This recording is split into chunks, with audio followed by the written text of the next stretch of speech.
Tu é daqui, da Força e Luz, esse? Do Colibretos. Tá lá daí, no Instagram. Uhum. Se possível, não.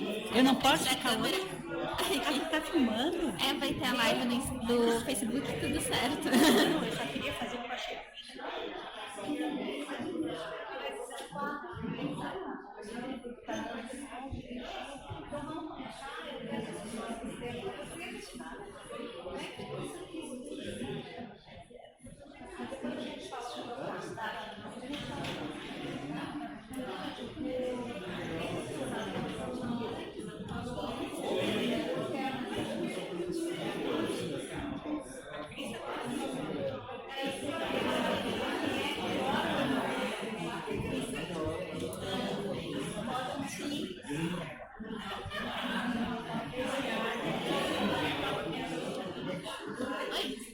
Tem a câmera aqui, se der pra não ficar.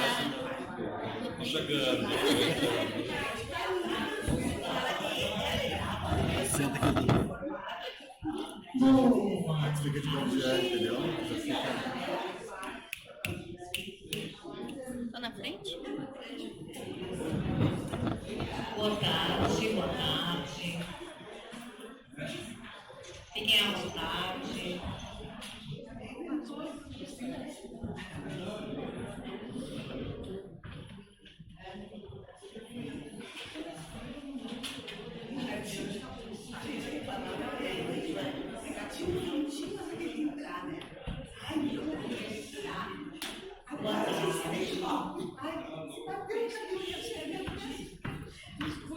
Enquanto as pessoas aí estão se situando, conversando e tal, eu queria dar um serviço.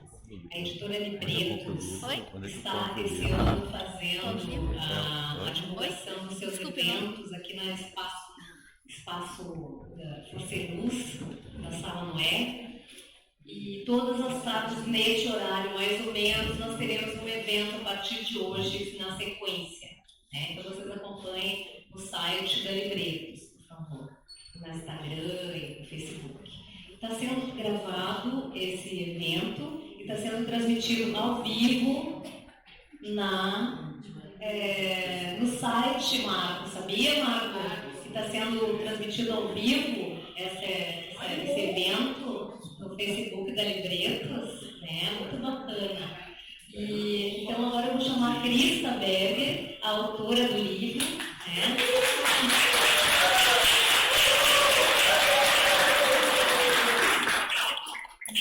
Que teve uma excelente divulgação no Teste-A da empresa e que muito nos honrou com esse título na editora Libretos. E a gente teve de destacar em algumas estrelas, né? Vou chamar a Beatriz Manoco, por favor, que vai conversar conosco. A Bia é jornalista, professora, mestra, deusa, amiga e companheira e cientista. Então, eu é da comunicação e a Graça quer você pegar a bolsa. Me ajudar. Tá. E a Lélia Almeida, por favor. Escritora, economista, feminista. Então, quero desejar a vocês um excelente papo. Vou passar para a Krista. E o serviço é o seguinte: na banca 23, na Rua da Praia, na entradinha da Galeria Central da feira, o livro está à venda, e na banca dos autógrafos. Os autógrafos serão às 18 horas. Tá? Então nós vamos até às 5h30 e depois então a gente tem os autógrafos da Krista na Praça Central. Muito obrigada, Krista.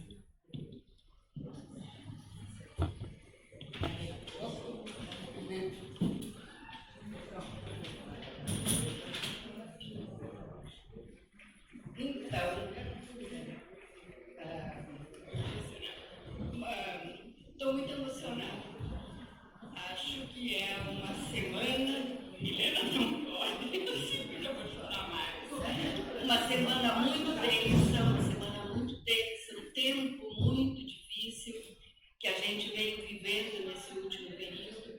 Ontem à noite fomos assistir ao Chico Buarque, e até ele se emocionou e ficou com voz embargada para dizer nesse tempo, disse que se não tivesse o Lula vencido, ele não sabe se poderia ter feito esse show, porque esse show talvez tivesse que ser cancelado, porque o espírito desse show era a vitória do Lula. Então não tem como a gente não estar emocionada nesse tempo. Eu fui encontrando no caminho as pessoas que foram me cumprimentando, pessoas que eu não vejo há muito tempo e que foi também contribuindo para que eu me emocionasse.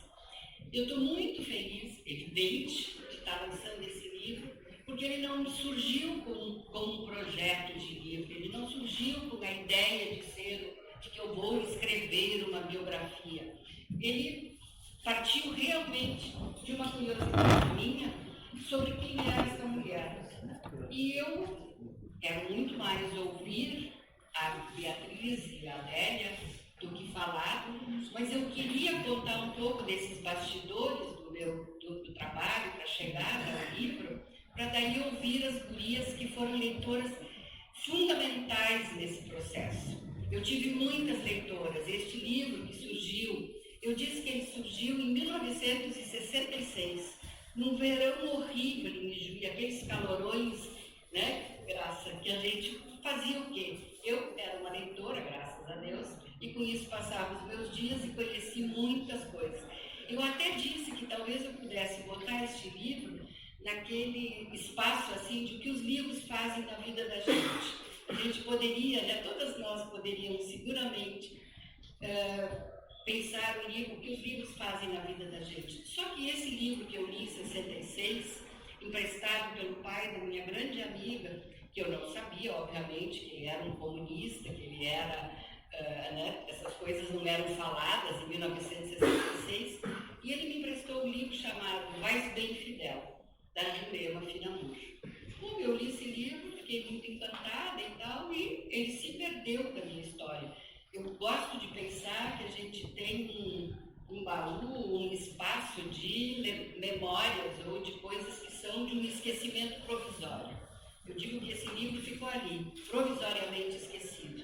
De vez em quando, jornalista, professora, principalmente como professora, às vezes eu me lembrava deste livro, desta mulher. O nome é bonito, Jurema Finamur, né?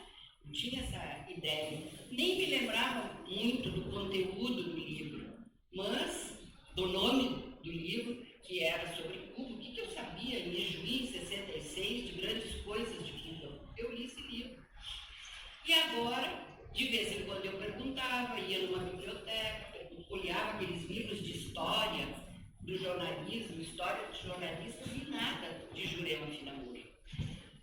Tive que me aposentar, tive que ter os filhos crescidos para poder ter aquele tempo que a gente faz aquilo que gosta, ou aquilo que a gente sabe fazer.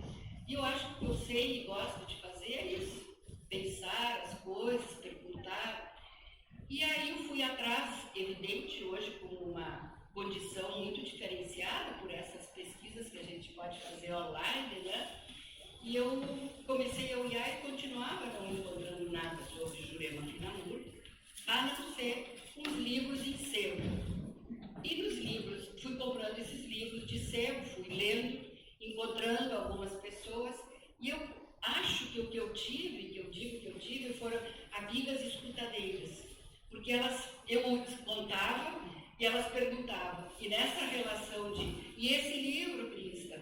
Eu não gostei muito e tal, o que mais que tu descobriu sobre? E eu fui construindo uma história sobre a Jurema a partir dessa relação, eu chamo de escutadeiras, perguntadeiras. E aí chega a pandemia. Eu estou com todos os livros comprados, a gente fecha a porta da casa e eu realmente trabalhei.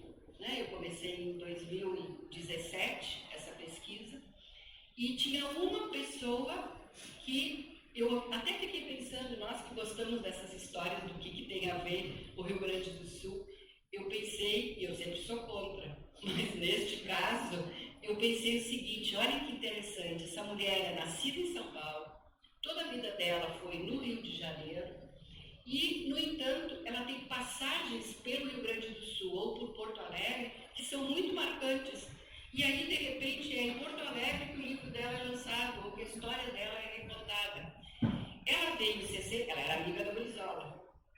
Ela veio em 62, lançar o livro, este mesmo que eu li, ela lançou em Porto Alegre, em 1962, no Teatro de Equipe, que o Rafael contou a história, e lá no começo eu disse, Rafael, não tem nenhum registro sobre quem passou para dar conferência no Teatro de Equipe, porque eu estou procurando saber a vinda dela. Nesse dia que ela veio falar sobre o Teatro de Equipe, ela conheceu uma pessoa, estudante de filosofia da URGS, Maria Helena Correia Pires, muito mais jovem do que ela, e as duas ficaram conversando depois da conferência essa. A Maria Helena Correia Pires é a única pessoa viva que conviveu e sabe a história da Jurema. Hoje eu falava com ela porque eu sigo com a pergunta, será que a Jurema queria ser conhecida?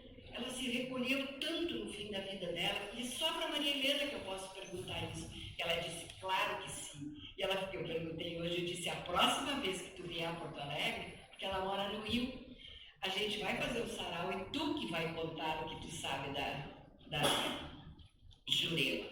Então, esta amiga dela, essa pessoa que é muito jovem, 22 anos mais jovem do que a Jurema, vai para o Rio, acabam sendo muito amigas, e a única amiga que ela tem no fim da vida dela, quando ela morre, fica doente, ela está muito, muito solitária, e é a Maria Helena, que ela chama de Heleninha, minha fada boa. E esta Maria Helena é quem cuida, a Jurema é a primeira mulher que foi presa no Rio Grande do Sul, ficou 50 dias aqui no DOPS, é a primeira mulher presa, a primeira mulher a ser presa no Rio Grande do Sul, aonde? Na fronteira entre Uruguai e Brasil, ali por quem? Pelo seu João, que me emprestou o livro, porque ele era um delegado que estava sendo perseguido, e era o finzinho da história dele para ele se aposentar. O seu João, que me empresta o livro, foi o que acolheu, na verdade, a Jurema, e a história é muito linda, porque ele diz baixinho para ela, se tu tiver coisa de valor, deixa comigo e um dia eu vou te devolver. E ela pega uma bolsa e bota. Ela era uma feminista, revolucionária e vaidosa, porque ela se preocupava, Zélia, tu acredita que quando ela estava arrumando a mala dela para o exílio, ela pensa, será que eu levo esse vestido de seda? E joias, e pedras e tal. Bom, pense que ela está dentro de um ônibus, vindo, escondida, fugindo do Rio de Janeiro para ir embora, e ela passa por Canoas e diz, mas aqui tem a fábrica da Corrigan, que eu gosto tanto, porque nas boutiques do Rio essa é uma marca bem boa, bem importante. Então ela tem esse tipo de contradição que, obviamente, que eu me encantei por ela. Encantada por ela, e estou só fazendo essa relação dela com o Rio Grande do Sul, a gente fechada em casa, todas as datas, eu sou péssima para datas e nomes corretos, eram Bom, tá na hora. Tá, né, tio?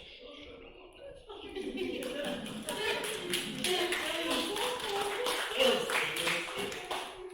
E daí fazia e trabalhava e tal. Mas eu ainda não pensava no livro. Para mim era no máximo um perfil, de repente eu ofereço para alguma revista que queira fazer, né? Eu falava nisso. Vocês me incomodavam, me perguntavam, já escreveu? Quanto escreveu? Né?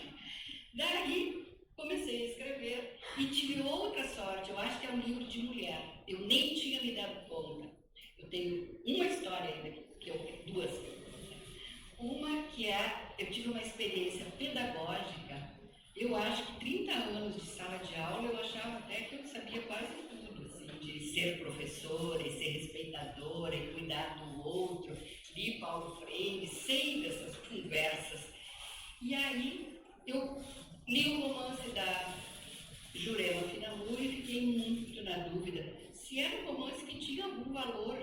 Né? Os outros livros eu sabia, são livros muito datados, né? Da China, da União Soviética, de Cuba e tal. E esse romance, será que ele tem valor? Eu pensei, vou pedir para Lélia, que eu super considero como uma estudiosa, uma pesquisadora, uma professora, vou pedir para ela ler o livro para me dizer se o livro tem valor.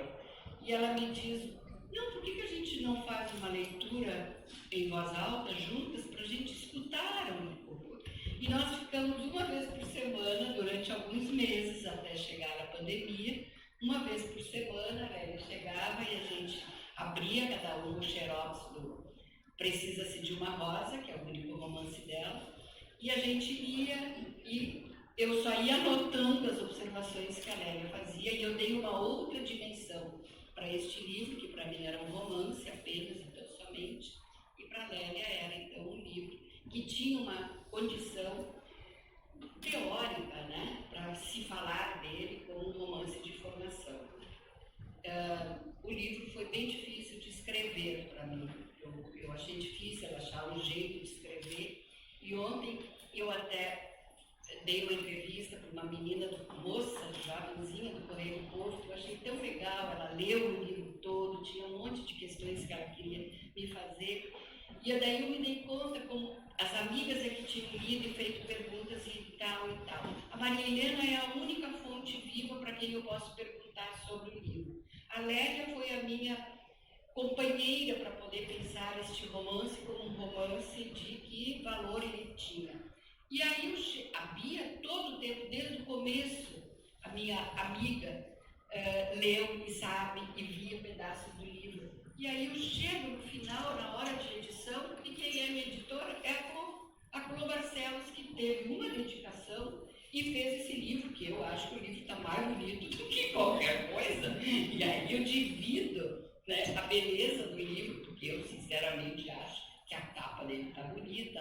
Escolhemos as fotografias para poder incluir no livro. As fotos são muito ruins, o Marco trabalhou muitíssimo para transformá-las em fotos quase possíveis de se identificar. Então, eu acho que nesse momento é isso. E aí a gente ouve as gurias, isso, né? Ouve as gurias e daí a gente pode abrir para ver se vocês têm perguntas sobre, se vocês querem saber alguma coisa mais específica dele, né? Eu acho que é isso. A primeira que vai falar é a Beatriz Maria, professora, pesquisadora, jornalista, minha companheira de muitas pesquisas e projetos. Eu gosto muito de trabalhar com a Bia, que está lançando um livro agora, ele por enquanto está só em e-book. A Bia é muito boa de fazer projetos. E ela fez este, que é Mulheres na Pandemia. E aí é um processo muito bonito, porque é nós e elas. As mulheres que ela convidou para escreverem sobre o seu tempo da pandemia, e estas fariam entrevistas com outras mulheres. Na verdade, ela fez quase todas, ou todas, né, Bia? E eu acho que é um livro muito legal, como um registro daquela ideia, né, de que são as mulheres que... E aí eu fecho de novo com História de Mulher, né? Mulheres na Pandemia, que foi o último texto que eu escrevi para esse projeto da Bia. Então, a Bia fala agora e depois...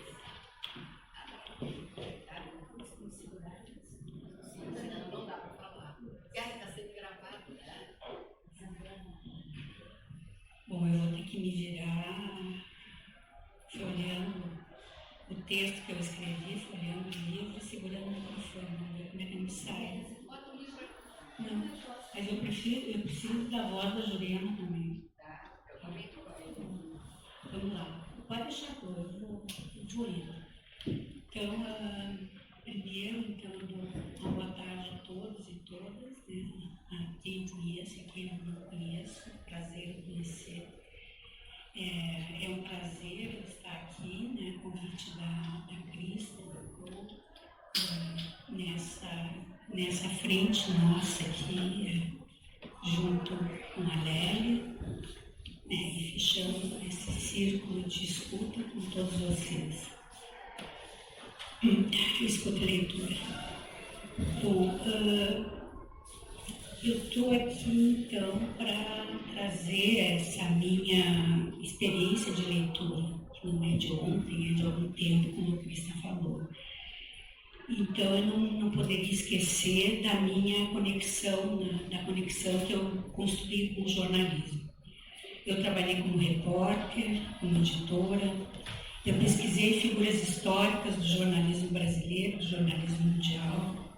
eu entrevistei repórteres, eu ensinei técnicas de reportagem e escrita jornalística, e eu vim a conhecer a Jurema Finamur muito recentemente, em conversas com a Crista, antes e durante a escrita desse livro.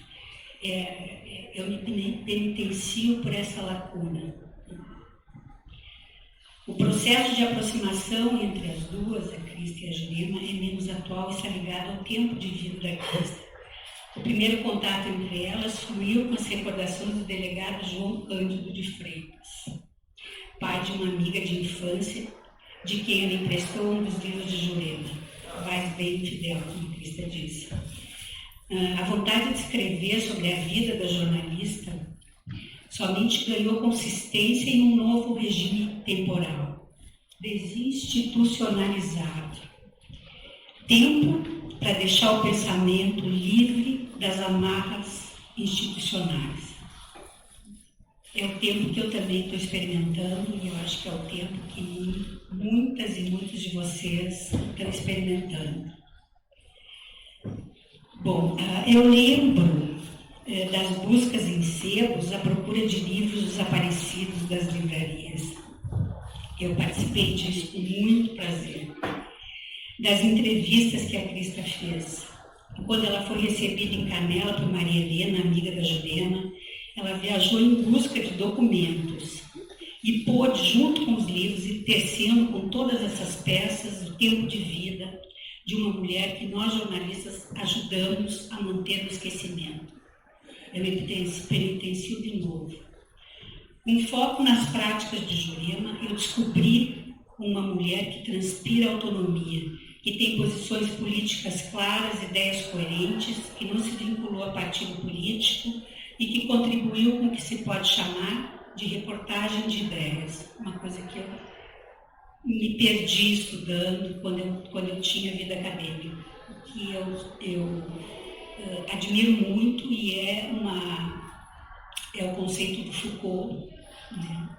E que ele diz, né, que então nessa reportagem de ideias que ele fez no Irã, né, as ideias do tempo de quem está escrevendo se materializam, né? Essas ideias que nascem, se agitam, desaparecem e abalam as pessoas e as coisas. E essas ideias que estão nessas reportagens de ideias que o Foucault fez no Irã para dizer mais do que as agências noticiosas estavam dizendo sobre o que estava acontecendo lá naquela época, que as agências chamavam de Revolução Iraniana.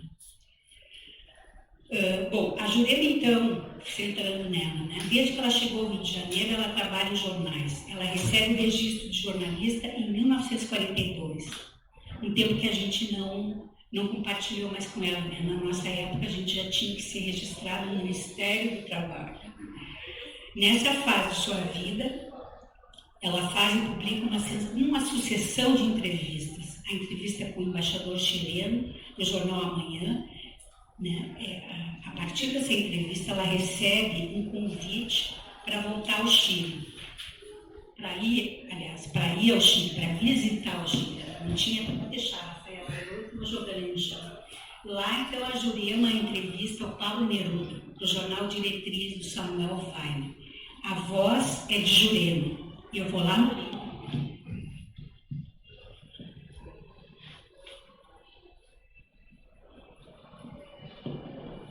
Procurar a voz de Jurema. Então, como é que ela fala sobre essa entrevista, né? No domingo, combinado, lá vou eu. Às 5, em ponto da tarde, o fotógrafo me levou, deixou... Não vai deixar que eu sei fazer fotografia. O fotógrafo me levou no dorso de sua moto e dessa ocasião tiramos fotos memoráveis que ilustraram a entrevista. Pablo, como chama na intimidade, não é um poeta solitário. Vive de manhã à noite solicitado por amigos e procissões de admiradores. Fomos por esse motivo imediatamente levados para a casa do romancista Rubén Aslocar, onde havia uma colmeia sonora de poetas, escritores e pintores. Tomamos vinho tinto. Na viagem ao Chile, a Jurema então confirma a constatação antiga de que não queria ser nada mais do que uma repórter em andanças pelo mundo. Nas viagens posteriores com Letel, seu companheiro de vida, segue entrevistando, recolhendo materiais para escrever livros. Ela entrevista o primeiro-ministro chinês, Chiang Mai, em 1956, Fidel Castro, em outubro de 62. Escreve livros sobre a União Soviética, China, Coreia e Cuba. Ela escreve 4 semanas na União Soviética, um livro em que concilia diário e reportagem. Da viagem à China resulta China Sem Muralhas. As recensões questionam o gênero, ora enquadrando o livro como reportagem, ora como sendo um livro mais do coração do que dos olhos, mais do sentimento do que do conhecimento, em que a repórter cede lugar à escritora. Em Coreia Sem Paz, o anti-americanismo aparece forte. De novo, eu vou buscar a voz da Jurema, tenho paciência.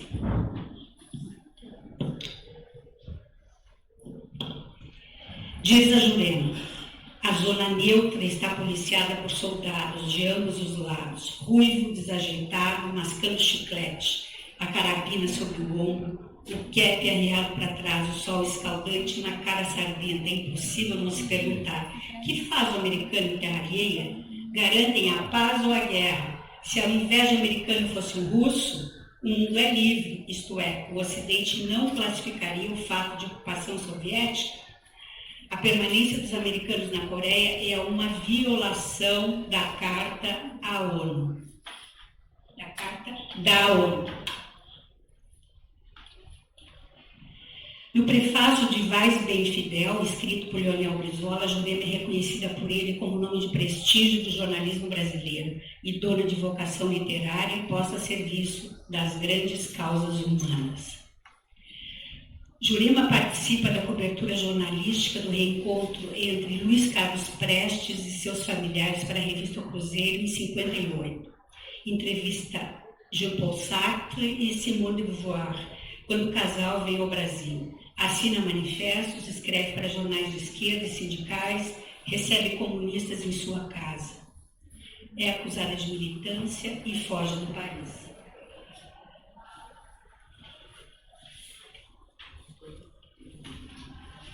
Jurema não era afiliada a partido político, mas com suas ideias anda na contracorrente do medo ao comunismo, espalhado pela classe média brasileira e reverberado pelos militares de 64. No exílio em Paris, trabalha como organizadora da coleção América Latina da Brasiliense. Na volta ao Brasil, depois de 2 anos e 2 meses, é integrada na função pública e designada para a Secretaria da Receita Federal em dezembro de 72. Trabalha ainda no Instituto Nacional de Cinema Educativo, onde teve a oportunidade de fazer quase jornalismo, quando propôs produzir uma série sobre educação sexual na infância. O material foi elogiado por sua estética, mas considerado incompatível com a orientação do Ministério da Educação.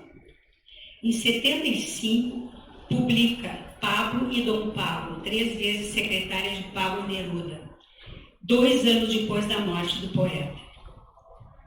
Com o que ganhou no Instituto Nacional de Cinema Educativo, que eu falei no parágrafo de cima, Jurema viaja à Amazônia, indignada com as ocupações, a pilhagem e o desastre ecológico anunciado, fotografa e repete o método de trabalho da União Soviética, da China, da Coreia e de Cuba, projetando o livro que chamará Bem Te Vi Amazônia. O livro é de escuta e de denúncia. Eu vou de novo trazer a voz da Jurema.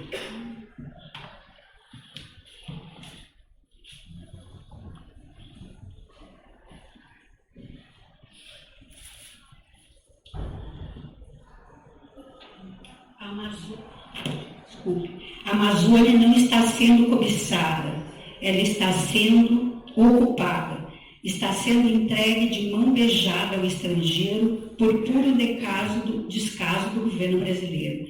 Para evitar isso, seria necessário adotar uma política diferente. Os incentivos fiscais estão atraindo gente que nada tem a ver com a Amazônia. Estão apenas se aproveitando de um privilégio de que o resto do Brasil não usufrui.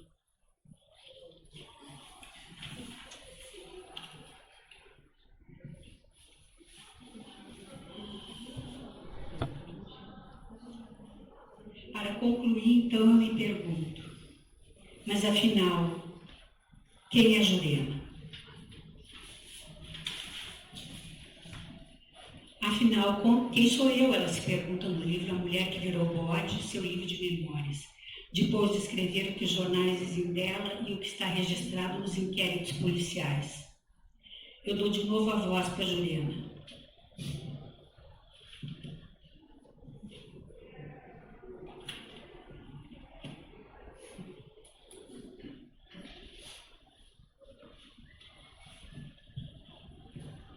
Decididamente, vocês devem estar se perguntando, perplexos, o que andou fazendo pela vida fora, contra a segurança nacional, para estar agora correndo desse jeito, com as calças na mão?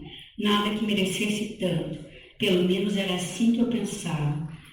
Devia estar errada, redondamente enganada. Jamais me filiei a partidos políticos. Um partido político poderá tornar-se uma ameaça para um governo constituído e, muito principalmente, a um mal constituído. Um indivíduo sozinho não faz uma guerra, nem livros podem sublevar um povo em um país de analfabetos, e muito menos uma simples cidadão em um país machista.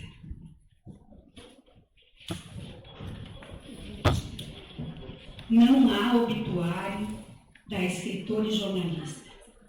No Jornal do Comércio, na edição do dia 10 de setembro de 1996, na seção de registro de mortos, consta o nome Jurema Iari Ferreira, 77 anos, solteira, aposentada, vírgula, infecção respiratória, ponto.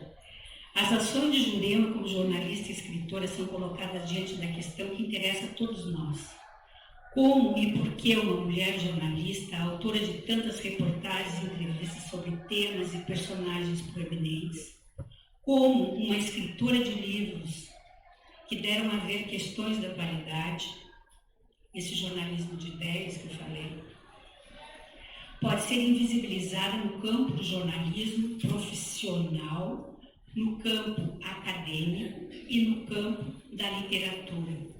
Que instituições, no caso jornalísticas de formação universitária, são essas que foram cúmplices da ausência na história do jornalismo de uma jornalista que documentou as histórias de nossa época? No livro Jurema Finamor, a jornalista silenciada, que eu recomendo a leitura a todos vocês, aliás, eu acho que não preciso recomendar, depois da fala da Crista, para todo mundo querendo preencher essa lacuna do nosso passado, que vai ajudar a nos compreender melhor o presente.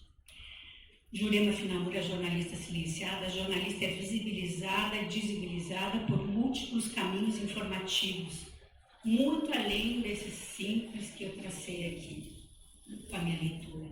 O que aventa a possibilidade de sermos todos nós cúmplices, em maior ou menor grau, de práticas de silenciamento de vozes que perturbaram e perturbam a ordem das coisas.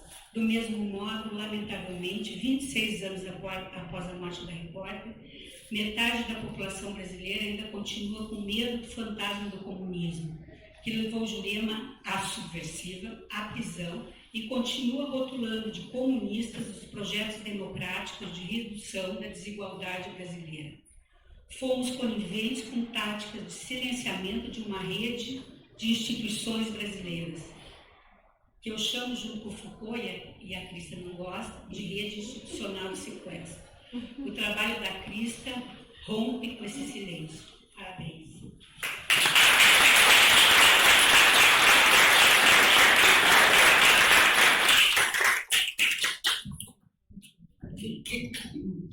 Ela ia sequestrar o microfone também, ainda bem que Foucault não manda sequestrar o microfone. Então, muito obrigada, Bia. Eu sabia da expectativa, que bom, eu sabia também que ia estar por escrito, porque eu vou querer a cópia escrita, né, desse texto. E aí eu passo para a Lélia Almeida, escritora, é jornalista também, né? Mas Professora de literatura. professora de literatura. Eu ia dizer agora. Ela é taróloga, ela é escritora e professora de literatura, e eu acho que faz uma leitura dessas questões atuais desde uma perspectiva e de um ponto de vista das mulheres, que é por onde eu... E agora ela está finalista do prêmio da Academia Andrés, da ADES, com o livro com o do A Construção. Então...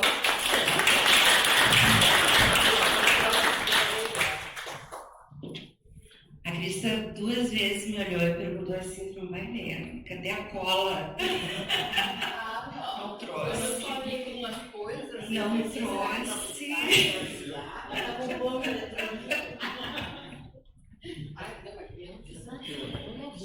Eu fiquei muito encantada quando eu soube da existência do projeto do livro e da vida da Jurema Finamurro, que eu não conhecia. Continuo sem conhecer, porque para além do que da biografia que a Crista escreveu, eu não conheço toda a obra dela. Nós lemos um romance juntas e a ideia era um pouco conhecer literariamente do que se tratava, né, o trabalho dela. E tive a grata surpresa de ser um romance maravilhoso e também que faz parte de um grupo de escritoras que eu acho que são as escritoras que eu mais gosto de estudar. Vou falar da Clarice Lispector, da Lígia Fagundes Telles, mas também das escritoras feministas, e a gente já estudou muito a Carmen da Silva, também a Diná Silveira de Queiroz. Agora estou olhando para Assunção e me lembrei de escritoras argentinas que eu acho que tem um perfil parecido. Estou pensando na Beatriz Guido e em tantas outras. Eu acho que é um grupo de escritoras que isso foi um fenômeno no mundo inteiro, não só no Brasil ou na América Latina, que eu podia considerar assim uma espécie de pré-feminismo, né? Assim, o movimento não existe formalmente de uma maneira institucional, mas é como se essas autoras tivessem a capacidade e a possibilidade um pouco de sentir no ar os tempos que estavam por vir. Então, a literatura da Jurema, como todas essas outras autoras, traz essa novidade, né? As mulheres vão dar voz às outras mulheres. No trabalho da crítica literária feminista, ao qual eu me dedico há muitos anos, é um trabalho eterno de resgate e testemunho, né? Se busca a literatura das outras mulheres, essas mulheres também, em função de terem sido descobertas, a obra delas passa a ser reeditada. Estou pensando na Harmonia Somers, no Uruguai, que há muito pouco tempo a gente não tinha condições de ler nada da Harmonia Somers, agora estamos lendo toda a obra de volta. Então, esse trabalho de resgatar, de dar nome, que é uma conversa muito antiga. Hoje estava me lembrando, quando eu estava vindo para cá, estava dando uma aula em Guaíba e vim. Por isso que eu não trouxe a minha cola. Meu livro ficou em casa. Mas eu acho que isso é uma coisa importante da gente dizer, porque essa conversa circular e sem fim. Eu também estava me lembrando que eu conhecia a Crista, estava começando a faculdade quando eu conheci a Crista. Me lembro de ter participado com a Crista em reuniões de coletivos feministas, e para mim é uma alegria muito grande que essa conversa não tenha parado por aí, né? Então, Eu sou a pessoa que veio aqui dizer assim que ela é uma grande romancista, que literariamente tem que ler todos os livros da Jurema, que nós não temos, né? Não temos, e eu acho que a gente já teve um projeto muito bonito nesse país, da Zaide, Musar, publicando as mulheres e mulheres de outras épocas, mas eu acho que é um trabalho que sempre vai sendo feito, né? Estava vendo uma foto da Crista, agora com divulgação do trabalho, e fiquei brincando com a ideia assim, de que ela é uma legoa muito mexicana. E lembrando de todas as autoras mexicanas na nossa vida. E me lembrei de um texto que eu li muito recentemente, de umas autoras espanholas. Esse texto se chama Vindictas, são várias autoras espanholas. Na verdade, é uma antologia, e essas autoras dizem que a metodologia de trabalho é alguma coisa muito parecida com desenterrar os mortos, né? Como olhar os ossos, olhar os corpos.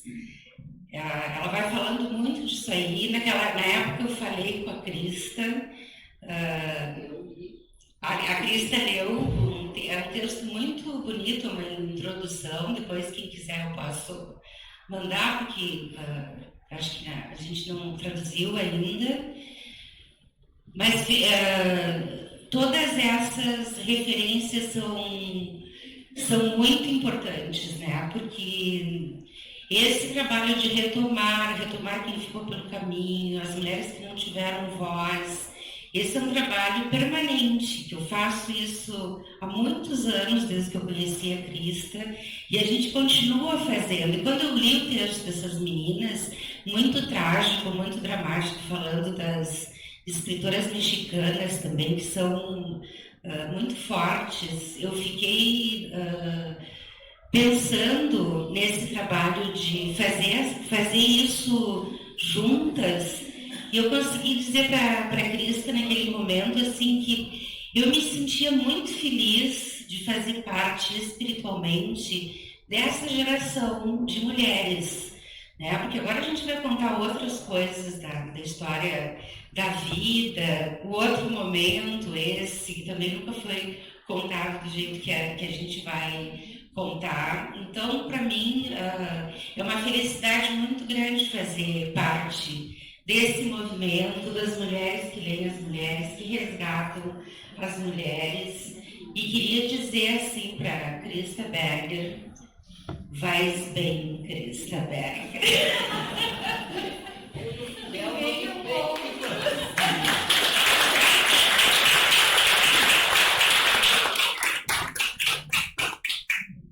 Então, com essa dedicatória, eu só posso considerar que estou muito bem, né? Mas eu queria dizer uma coisa ainda que eu aprendi com a Nélia. Eu sou feminista dos anos 70, o meu feminismo começa latino-americano, quando a gente está morando no México. E aí ele é um feminismo das pautas do presente, das reivindicações das mulheres enquanto existência. E eu pensei que eu nunca tinha me dado conta, Anete, não sei até onde tu pensas isso, Anete talvez seja a minha amiga mais de movimento feminista, e que com a chegada no livro da Jurema, que não tinha essa intenção, que eu não sabia que redundaria nisso, eu penso que o feminismo, com os estudos de gênero, eles chegam a esse papel de resgate de mulheres que ficaram apagadas.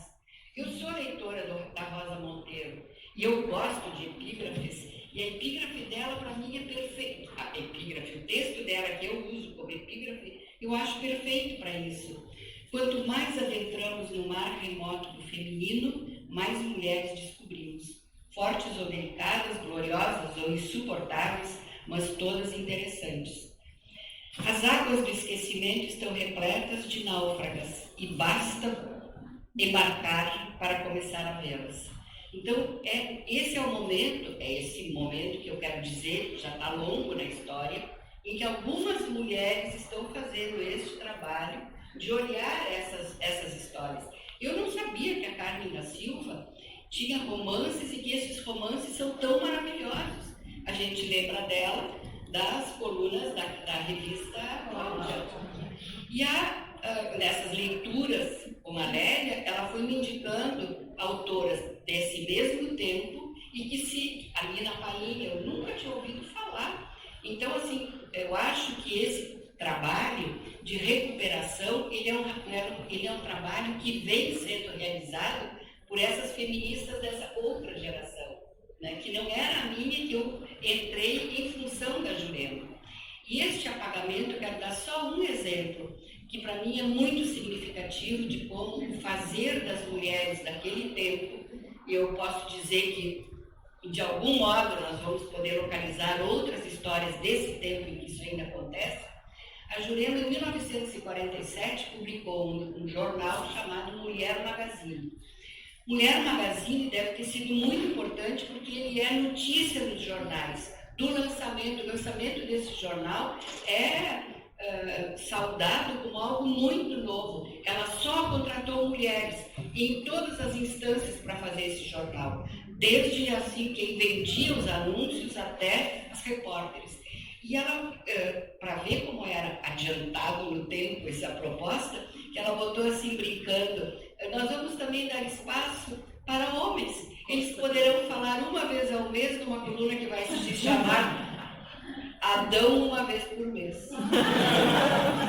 Este jornal, que deve ter sido de 47 até 53, que o Portinari desenhou, fez um desenhozinho para ilustrar o jornal, que ela fez desfiles de moda, porque essa contradição que eu digo da Jurema, que gosta, que é da vaidade, ela contrata brasileiros, ela quer só tecido brasileiro, só modelos brasileiras para fazer esse desfile.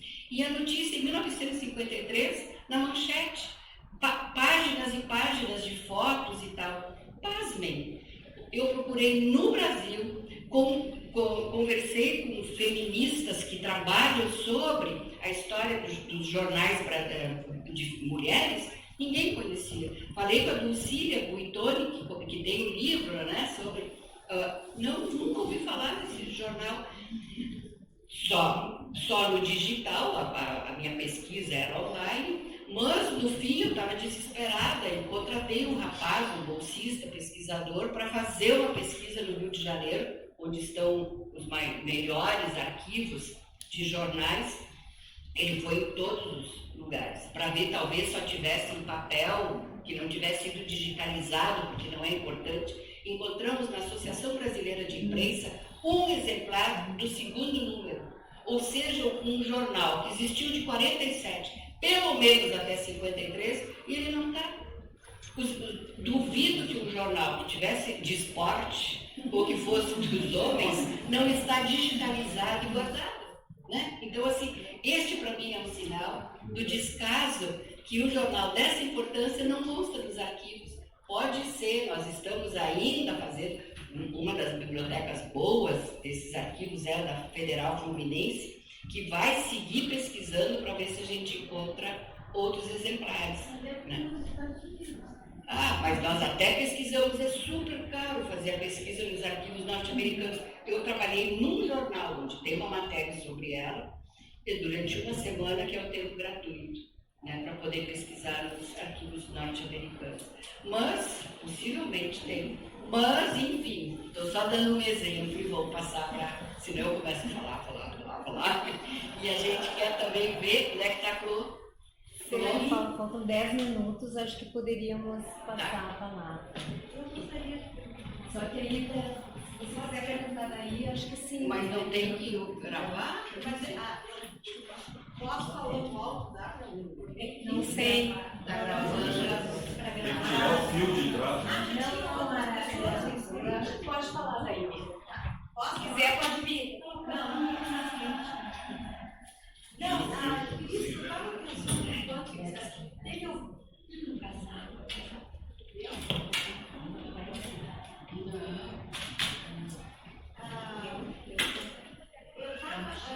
pensando alguma coisa quando eu li o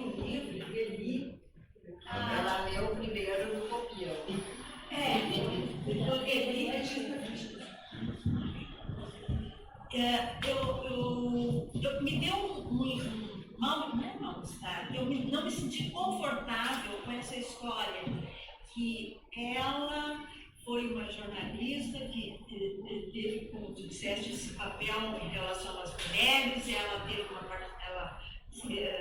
vários livros, escreveu livros e tudo, e de repente passa muito rapidamente ao papel de secretária. Mas depois eu disse assim, então, que foi em relação ao Neruda, aqui, quando ele veio, e depois lá no Chile, que ela precisava trabalhar, ela era exilada política e tal, mas também ela podia ter persistido onde ela estava, que era no Uruguai, em outras atividades. Aí depois eu pensei, pelo que tu está me dizendo agora, que ela era contraditória. Eu acho que ela realmente foi apagada também, eu te pergunto isso, porque ela estava não contraditória, ela estava antes do seu tempo. Ela representa mais as mulheres feministas atuais do que a nossa época, em relação de ela não tinha que ter um comportamento masculino, ela se dedicava às coisas femininas também, como moda, cozinha, e isso, eu te pergunto isso, o quanto isso pode ter levado ela a ser esquecida, e o comportamento não tradicional, militante, masculino, não fez com que o fato de ela não ser assim, ela não ter aquele comportamento que se diria de uma mulher culta, ou uma mulher militante principalmente, de causas progressistas, o quanto não contribuiu para que ela fosse apagada nos meios de divulgação que eram ligados a esses grupos de esquerda, que ela também era ligada. Eu me fiz entender, gente, eu estou uma complicação moral.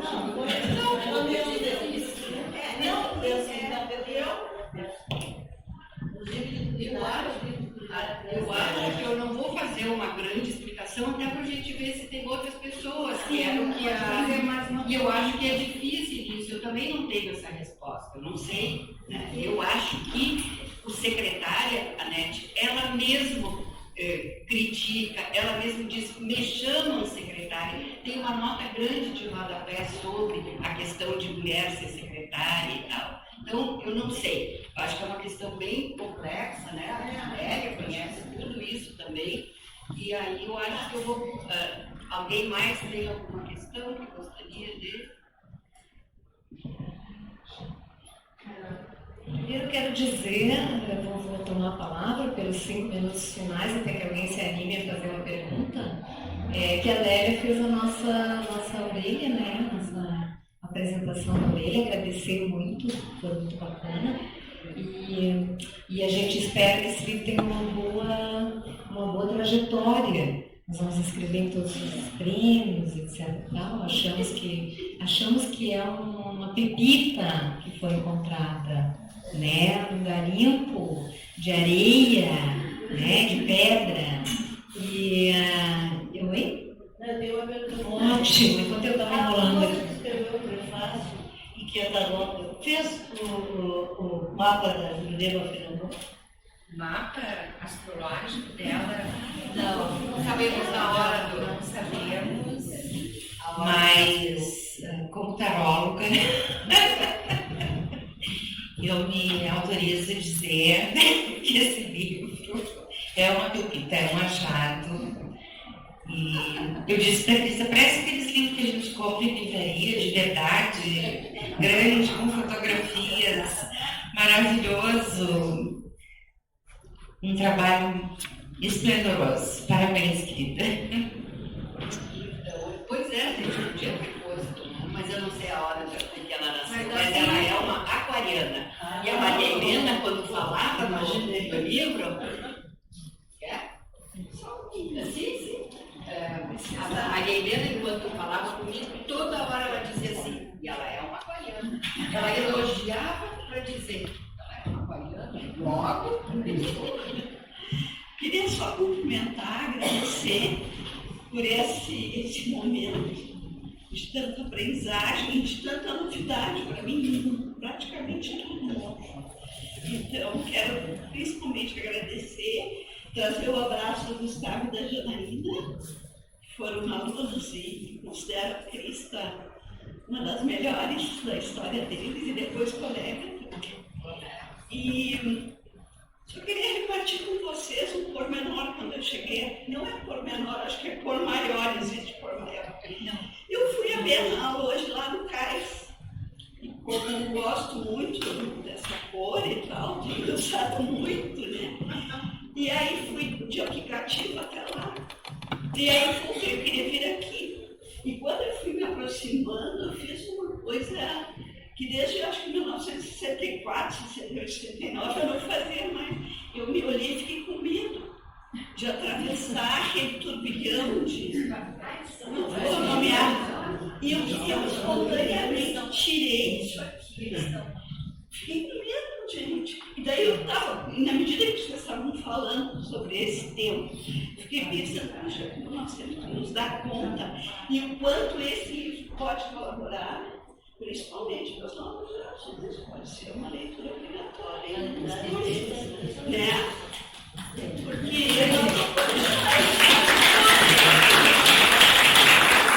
A Janaína é das minhas alunas preferidas.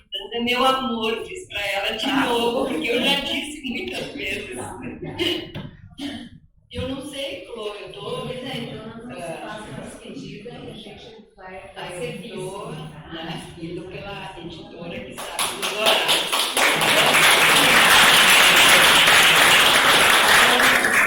Eu ia dizer que o meu choro inicial continua choro, porque duas amigas das minhas mais queridas e que leram o livro e que estavam aguardando, e que a última conversa que eu tive com a minha grande querida amiga Nara Batiste foi: eu sei que eu não vou ter mais o tempo, eu vou morrer, mas eu queria tanto ter podido ler o livro, como eu não vou me emocionar hoje. Ela queria duas coisas: votar no Lula e ver o meu livro. Essa foi a minha última conversa com a Nara Batiste.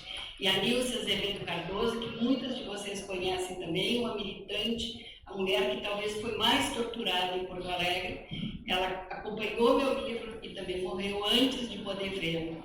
Então, assim, estou muito emocionada lembrando delas.